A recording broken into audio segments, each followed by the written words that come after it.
Is that she will be with the Lord.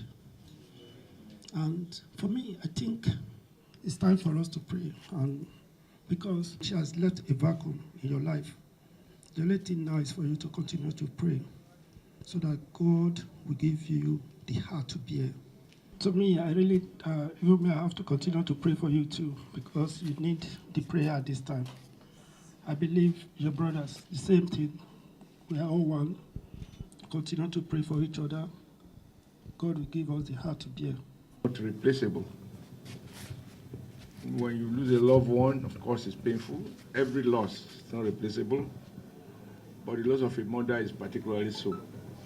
Because of your well-wishers, to pray to God Almighty, who give life, and only He can take life. And He asks us not to mourn as if we are not believers, because if we are believers, the Bible says that when we transit from here, we will go to where we shall die, we shall not die again. So we pray that God Almighty in His infinite powers forgive her whatever sin.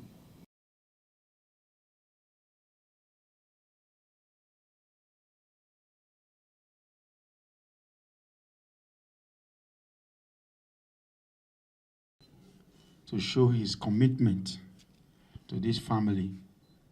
This is the day that my mom passed in the morning, and in the evening, regardless of his job schedule, he still made out time today, within 24 hours, to come and pay us this visit. Your Excellency, you are not just my boss, you are now my senior brother. And you have displayed that times without numbers. Because most of the critical decisions that I make, I always, come to you for mentorship and direction.